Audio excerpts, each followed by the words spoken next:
विश्वनाथ चक्रवर्ती बता दें, अनुचार प्रकाश का बता दे, चूड़िकाकार बता दे, और छोड़िए उन बातों को। आपके गुरु जी के पिताजी ने भी टीका लिखी है, उसी पुस्तक को अभी मंगाया जाए। अगर उसमें राधा शब्द हो, मैं मुंह नहीं दिखाऊंगा कभी। ऐसा हो ही नहीं सकता, अर्थ का अनर्थ। हाँ? नहीं, हमको कष्ट यह है कि हमको बोलना पड़ा बीच में, क्योंकि अगर अनिरुद्धाचार्य की जगह ये बात और कोई बोलता तो मैं कतई नहीं बोलता। देखिए, अनिरुद्धाचार्य जी इस समय टीवी पर छाए हुए हैं, लाखों लोग इनको सुन रहे हैं, तो ये तो यही समझेंगे ना कि अनिरुद्धाचार्य बोल रहे हैं। इसलिए आपके द्वारा कोई अपशब्द नहीं निकलना चाहिए। मैं आपसे वंदन करता हूं, कभी कोई अनर्थ करना हो तो विचार करके करिए।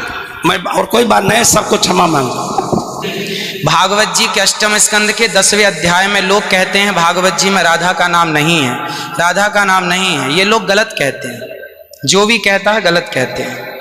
लिखा हुआ मैं आपको श्लोक दिखा रहा हूं।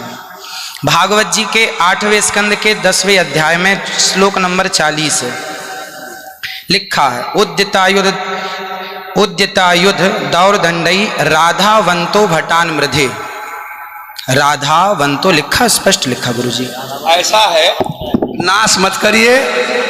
आधावंत है, आधावंत में दौड़ते हुए, या संधि हो गई है गुरुजी। नहीं नहीं, ये गलत बात है। आप जो है उच्चता उठाई आयुधों को लेकर के आधावंत। गुरुजी गुरुजी गुरुजी गुरुजी गुरुजी, हम तो आपके दास हैं। अनर्थ मत कीजिए ना। हमारे गुरुजी कहते हैं ना ना गुरुजी, इसका अर्थ तो सुन लीजिए, इसका अर्थ तो सुन लीजिए। आप जब राधा बता रहे हो, सुनिए सुनिए गुरुजी, इसका अर्थ है राधावंतो भटान मृदेश का अर्थ गुरुजी ने बताया हमें। गुरुजी ने, हमारे गुरुजी, कोई गुरुजी नहीं बता सकता। हमारे गुरुजी कहते हैं बिल्कुल नहीं बता सकते, क्योंकि जब आप राधा बनाओगे तो सर्गे कहाँ जाएंगी गुरुजी? उदय ही हो गया गुरुजी। गुरुजी कहते हैं गुरु शब्द है। अब चलिए, भागवत जी में दूसरा है बधू। बधू प्रयोग हुआ है, बधू प्रयोग हुआ है।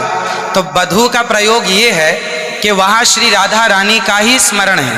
नहीं, लोग कहते हैं राधा नहीं है, तो राधा जी का जिक्र तो कई जगह है। राधा पदवाच्य बधू, इसका अर्थ संकेत अर्थ हो या लक्ष्यार्थ हो और व्यंग्यार्थ हो, इन तीनों अभिधावृत्तियों के द्वारा राधा शब्द एक भी जगह भागवत में नहीं है। इसलिए जहां बधू शब्द है वहां भी अर्थ राधा है। जहां बधू है, ऐसे पानी का अर्थ जल भी होता है। जहां राधा है, जहां बधू है वहां राधा है।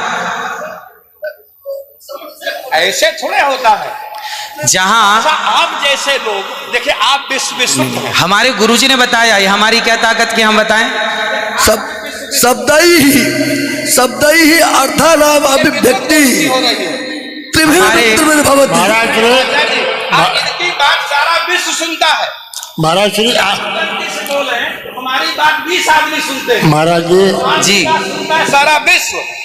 त्रिपाठी जी, महाराज आचार्य जी, आपके चरणारविंद में मेरा निवेदन है कि अरे आप हटिए सामने से। आचार्य जी आप हटिए भैया।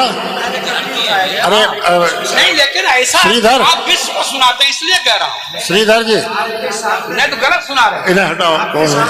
कोई गुरु नहीं बता सकता यार। चलो गुरुजन का हम चलते हैं, अगर गिरिराज जी बता दें। आचार्य जी, श्री गुरुजी ने कहा है कि यहाँ जो राक्षस हैं वो राधा रानी का स्मरण करके, जो राक्षस हैं राधा रानी का स्मरण करके और युद्ध करने चले। जो राक्षस हैं भटान मृधे जो है, गुरुजी ने बताया कि जो राक्षस लोग हैं वो किसका स्मरण करके युद्ध करने चले? श्री राधा रानी का। ब्रह्म वैवर्त पुराण के अनुसार राधा ही मूल आधार है। यहाँ तक कि राम में भी राधा छिपा हुआ। आप राम का अर्थ समझिए, राम मतलब राधा, माँ मतलब माधव, दोनों का एक अक्ष है, तो राम हो गए। ये बातें स्वीकार है, लेकिन और जैसे बधू, जैसे आपने कहा कि राधा जी भगवान श्री कृष्ण ने अपने कहा आओ मेरे कंधे पर बैठ जाओ, तो किसको, कौन है वहां पर? राधा जी हैं। राधा जी हैं तो हैं, लेकिन वहां बधू है। याम गोपी मैंने अब कृष्णा, तो श्री राधा जी, जिस गोपी कहने का तात्पर्य यह है कि भागवत जी में कहीं राधा का अभाव नहीं है। भागवत जी में वो कहीं भी शब्दै ही अर्थानाम अभिव्यक्ति कई वृत्ति भवति। वृत्तयः कति संख्या का अविदावृत्त्या लक्षणावृत्त्या व्यंजनावृत्त्या शब्दानाम अर्थस्य अभिव्यक्तिर्भवति। अस्ति कश्चन विद्वान् वक्तुं शक्नोति। महाराज जी, आप दोनों के पावन चरणारविंद में मैं हाथ जोड़ करके निवेदन करता हूँ, मेरी बात सुन लीजिए। नहीं, आप तो गुरुजन हैं, गुरुजन हैं, आप ही तो सिखाएंगे। मैं कह रहा हूँ अर्थ का अनर्थ क्यों सभा में करते हैं लोग? पूरे विश्व को सुनाते हो। गुरुजी, जो मेरे गुरुजी ने सिखाया वो मैं बोल रहा हूँ। सिखा ही नहीं सकते, आप अशुद्ध बोल रहे हैं बात। अभी श्री राधा और माधव जो राम नाम है, जो भागवत जी का अर्थ है। अब कोई पूछे कि राधा का अर्थ क्या है, तो राधा का अर्थ ही कृष्ण है, वो कृष्ण का अर्थ ही राधा है। तो राधा ही कृष्ण है और कृष्ण ही राधा है। कुल मिलाकर कहने का अर्थ ये है, गुरुजन ये कहते हैं कि प्रत्येक श्लोक कृष्ण है और प्रत्येक भागवत जी के 18,000 श्लोक, प्रत्येक श्लोक कृष्ण है और श्लोक का प्रत्येक अर्थ श्री राधा है। प्रत्येक श्लोक श्री कृष्ण है और श्लोक का प्रत्येक श्लोक का अर्थ श्री राधा है। तो ये सब भाव ही तो है, राधा ना वो भाव सब भाव है। भाव का भूखा हूं मैं, भाव ही एक सार है, और भाव से भजले मुझे तो भव से बेड़ा पार है। सभी विद्वानों के चरणों में दास का बारंबार नमन। सबको जय श्रीमन नारायण, जय श्री कृष्ण। 2 मिनट कीर्तन कर ले। 1 मिनट रुको, मैं सबसे क्षमा मांगता हूँ। मेरा अनिरुद्धाचार्य के प्रति बड़ी श्रद्धा भाव है, बड़ा आदर है, लेकिन इनकी वाणी चूंकि पूरा विश्व सुन रहा है, ये चैनलों पर आते हैं।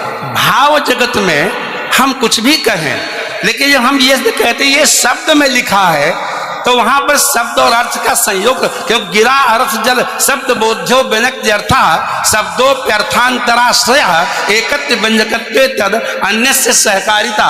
ऐसा हो ही नहीं सकता कि कोई अर्थ प्रकट हो और उसके मूल में शब्द न हो। वहां संधि है, मेरे आयुधों से युक्त होकर मेरे गदा तलवार तीर लेकर के वो राक्षस आधा बनता दौड़े मारने के लिए। शुद्ध यही अर्थ है। किसी अभिधा से, किसी लक्षणा से, लक्षणा तब होती है जब मुख्यार्थ का बाद हो। मुख्यार्थ का बाद हो ही नहीं सकता।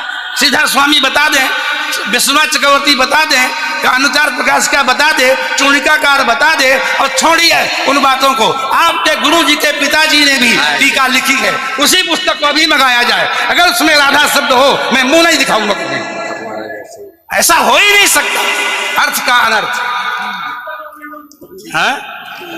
नहीं, हमको कष्ट यह है कि हमको बोलना पड़ा बीच में, क्योंकि अगर अनिरुद्धाचार्य की जगह ये बात और कोई बोलता तो मैं कतई नहीं बोलता। लेकिन अनिरुद्धाचार्य जी इस समय टीवी पर छाए हुए हैं, लाखों लोग इनको सुन रहे हैं, तो ये तो यही समझेंगे ना कि अनिरुद्धाचार्य बोल रहे हैं। इसलिए आपके द्वारा कोई अपशब्द नहीं निकलना चाहिए। मैं आपसे वंदन करता हूं, कभी कोई अनर्थ करना हो तो विचार करके करिए। मैं और कोई बात नहीं, सबको क्षमा मांगता हूं। श्रीधर स्वामी बता दें,